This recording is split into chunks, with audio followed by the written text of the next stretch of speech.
Kahalagahan ng bilyon-bilyong dolyar na pumapasok sa Pilipinas mula sa remittances ng ating mga seafarers. Itong pagkukwentuhan namin sa ating Seafarers Hour Usapang Legal kasama ang ating partner Attorney Dennis Gurecho mula po sa inyong Bantay OCW Foundation, hatid ng Inquirer.net at Radyo Inquirer Online. Ako po si Susan K. Bantay OCW, Bantay OCW, Bantay OCW, Bantay OCW, yeah, yeah. Napakalaking tulong sa ekonomiya ng Pilipinas ang pagpasok ng mga remittances ng ating mga seafarers. Yan ang pag-uusapan namin ng junior partner mula po sa SVWB Law Offices at maritime lawyer ng inyong Bantay OCW program, walang iba, Attorney Dennis Gurecho. Hi, Attorney G, welcome back. Ay, hello uli. Ito po uli si Atty. Dennis Gurecho mula sa Sapalo, Velas, Bunang Bulinan Law Offices. Siyempre, babatiin natin ating mga taga-subaybay, ating mga pakainig ng apat na bati.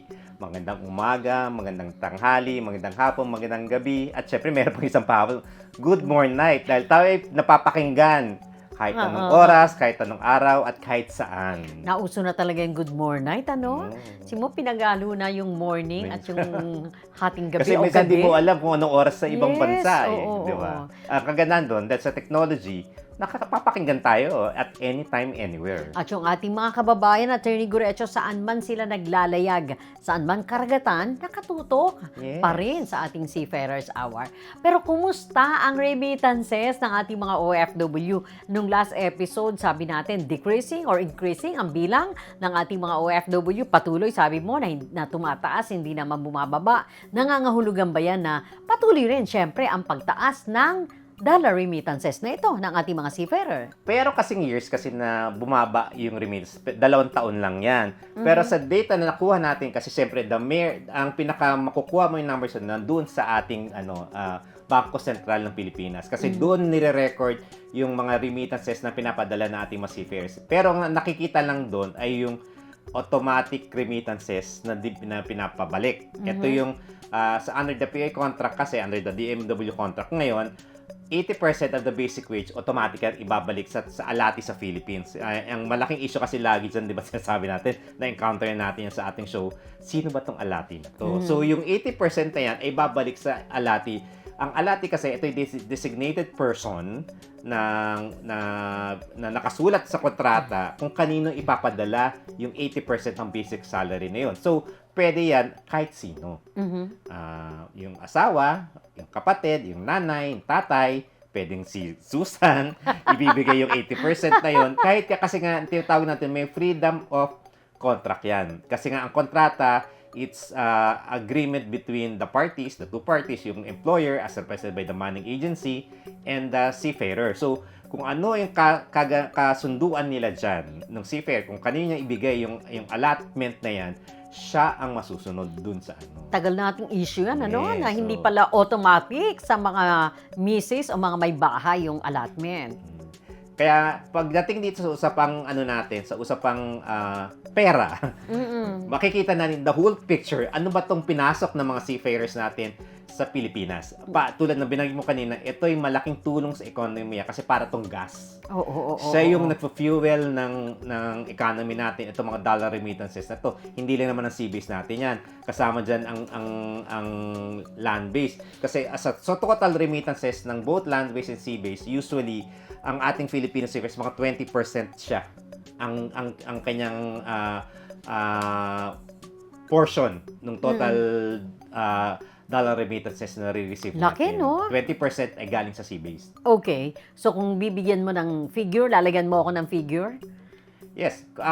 For example kung gaano siya. Yung recent figure lang, tingnan natin yung figure ng total OFW remittances. Noong 2022, galing to sa Bangko Sentral ng Pilipinas. Ang pinadalang pera ng remittances natin ay $32 billion. Magkasama na. Magkasama na yan. Land-based, sea-based. Land-based and sea-based. $32,539,430,000. That's Laki. the value from the BSP. tas pagka hiniwalay mo ang sea-base natin dyan, noong 2022, ito yung pinaka-recent na numbers dyan, 6,715,880,000 ang galing sa sa sea-base natin. And ito ay nagko-comprise ng 20.63%. Pero 2022, Attorney Gurecho, hindi pa totally free tayo sa COVID yan. Yes, ganun. Meron pa, pero ah. ganun na siya kataas. Oo. Kaya pero yung dollar remittance kasi natin, bumaba naman talaga. Doon sa value na nakuha natin, bumaba siya talaga ng COVID. Oo. Kasi noong 2019, ang total remittances na nakuha na galing sa mga ating mga seafarers ay $6,539,246,000. So, yung nung pagpasok ng COVID, bumaba siya ng 185 million. Pero, understandable naman yan. Yes, Kasi oo. nagkaroon siya ng Wala naman halos naglalayag noon. Kasi nga, Oo. yung in terms of the deployment natin, based sa sinabi natin ng isang episode natin, bumaba naman kasi ng 290,507 katao ang seafarers natin na bumaksak sa yung numbers ng deployed seafarers natin yon. So makikita natin na nagkaroon din talaga siya ng effect sa sa ating economy na talagang bumaksak din siya. Itong dollar remittances ng ating mga OFW pareho, sea-base and land-base. Attorney Gurecho, nakita mo yung trend niyan. Talagang patuloy na tumataas kahit ano pa ang kalagayan ng daigdig. Kasi ang mangyari kasi nan may mga factors din siguro eh.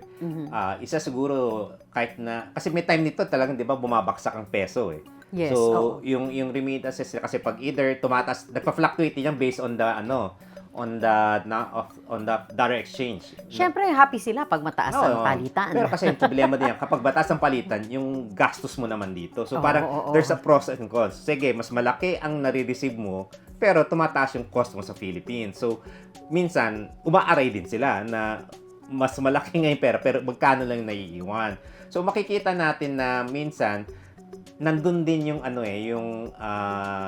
yung pag-remit, yung attitude, yung behavior, remittance behavior ng ating mga OFW. Kasi minsan kahit na yung 80% na yan sa land-based sa sea-based natin ay automatic yan, meron pa rin naman kasi silang naiiwan na 20%. Yes. So oo. pwedeng nakakadagdag yan dun sa dollar remittances, not only the 80%. So pwede rin yung kanilang aside from the basic wage, nare-remit din. Pero kung 100% pala, hindi lang yan ang Yes, record. mas malaki Kasi pa. may 20% na naiiwan eh. Sa katandaan natin, meron ding mga backdoor. Oo.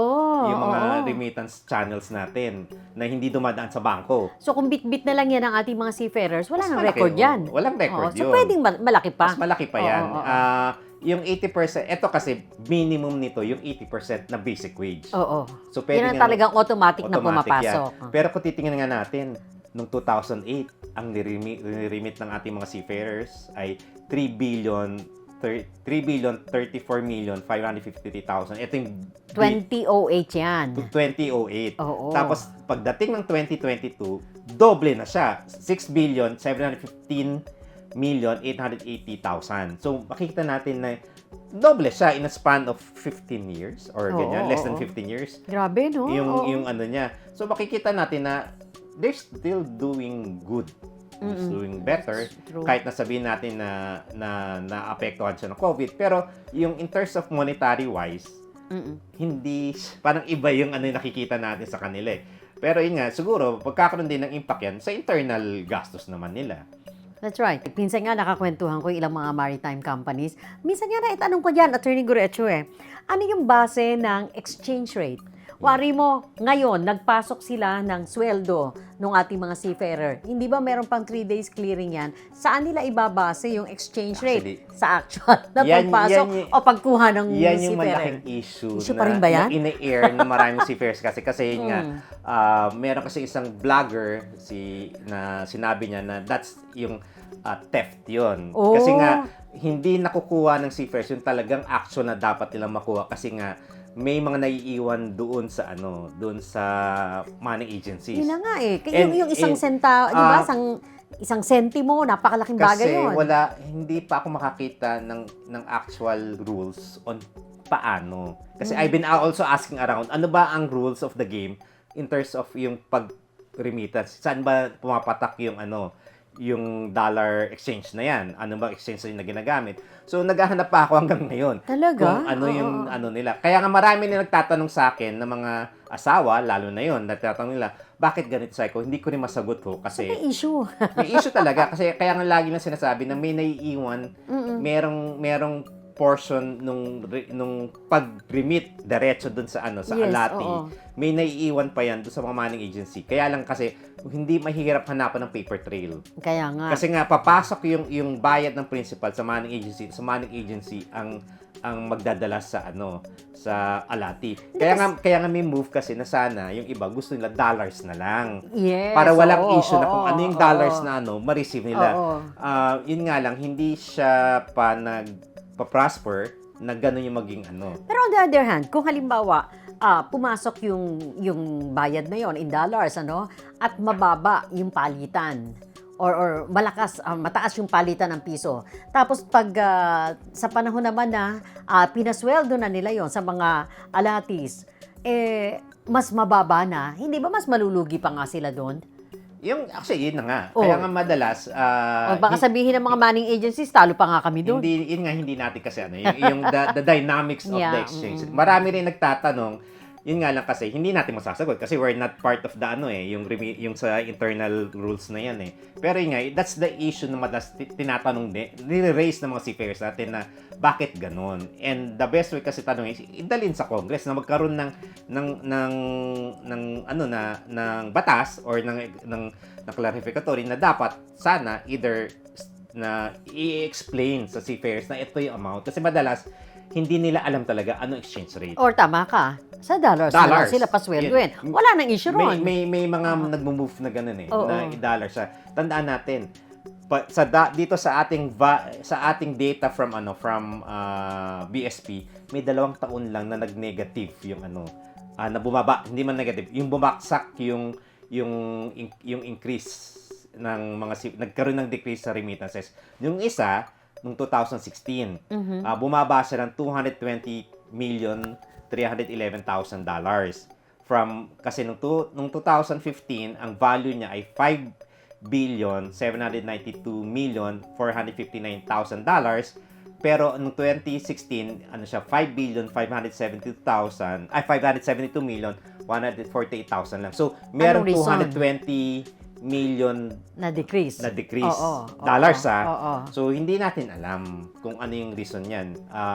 So kasi marami rin kasi factors nga O pwedeng nabawasan yung hindi ba? Yung nag-deployment. Deployment Oo. ganyan. Pero noong 2016 kasi hindi naman siya bumaba. Really? Ang deployment ng 2016 based on sa records ng DMW ay 442,820. Tumaas pa siya ng 36,218. So, hindi natin ma-connect bakit bubaksak yung yung remittances na yon nang bumagsak siya ng $220 million pero in fact, tumaas naman yung yung value ng mga seafarers natin na dineploy noong 2016. Tumaas siya ng 36,000 Teka, Attorney Gurecho, hindi mo pa nafa-factor in dyan yung issue ng piracy.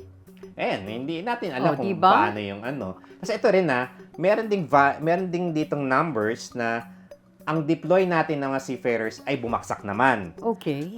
Noong 2012, bumaba siya ng 2,239 na seafarers. Yung amount, yung numbers na dineploy noong 2012 ay 366,860. Pero pag kinumpare mo naman dito sa ating dollar remittances, ang niremit nung 2012 ay $4,835,342,000. Sa number na yan, nag-increase siya ng $494,926,000 from the 2011. So, hindi mahirap i-connect. Hindi nagtutugma. Hindi nagtutugma yung numbers na Oo. bakit ka tumaas Oo. ka, bumaba naman yung numbers ng remittances. O bakit naman bumagsak yung remittances mo, pero tumataas naman yung yung number ng deployment mo. So, may mga factors kasi nga. Siguro, una, pwede kasing mas marami ang mas matataas ang posisyon. Kaya Oo. kahit mababa yung dineploy Oo. mo, mas marami ang Mga mataas opisyal yung yan. opisyal. Kaya Oo. malalaki yung sweldo. That's true. Or pwede rin namang dito na marami itong dineploy mo, pero mas marami yung ratings.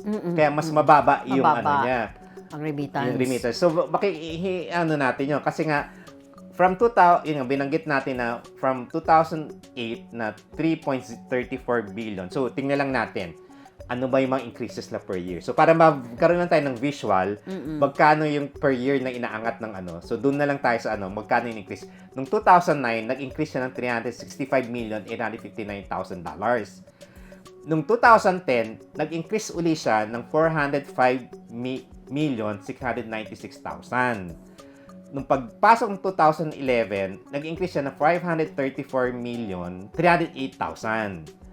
Tapos pagpasok ng 2013, $380,036,000 yung ano pinag-uusapan natin. Pagpasok ng 2014, $360,344,000. Pagpasok ng 2015 is $216,737,000. So, dyan na yung biglang bumaksak siya 2016. So, makikita natin na pag pinalat mo yung yung deployment and yung ating remittance, may years talaga na hindi siya nag-jive. Except nung 2020. Anong mensahe na ipinapaabot dito sa atin, Attorney Gorecho, at saan papunta itong dollar remittances naman mula sa ating mga seafarers kung pagbabasihan mo na itong last quarter ng 2023 patuloy sa mga susunod na taon? Ang ano lang kasi natin, tulad binabanggit natin, the work of the seafarer is not a walk in the park. So itong dollar remittances to, hindi lang yan, dugo yan, pawis yan. So itong pag nakikita tayong numbers, so tandaan natin, yan ang buhay ng ating mga mandaragat. So, pahalagaan natin yung numbers na yan. Sana, dire-diretso pa rin siya na umaangat. That's right. So, tama po yung mga kababayan, lalo na sa pamilya ng ating mga seafarers, hindi po pinupulot yung mga dolyar na yan. Pinaghihirapan yan. Attorney Gorecho, thank you very much. Hanggang sa muli, si Attorney Gorecho, ang ating maritime lawyer, ang junior partner ng SVWB Law Offices sa ating usapang legal ng Seafarers Hour dito lamang sa Pilipinas Online Bantay OCW, hatid ng inyong Bantay OCW Foundation mula po dito sa Inquirer.net at Radyo Inquirer Online. Ako po, si Susan Kay. Marami pong salamat sa Stonehouse Hotel sa pagbibigay daan po sa maraming mga episodes ng ating Bantay OCW program, kaagapay ng ating mga OFWs mula noon hanggang ngayon. Ang Stonehouse Hotel ay matatagpuan sa Quezon City, sa Maynila at maging sa Pasay City. Makipag-ugnayan lamang sa kanila at very affordable rates ang kanilang offer para sa ating mga kababayan, OFW o hindi man pansamantalang nanunuluyan dito po sa Metro Manila. Narito ang Stonehouse Hotel. Maraming salamat po sa inyo.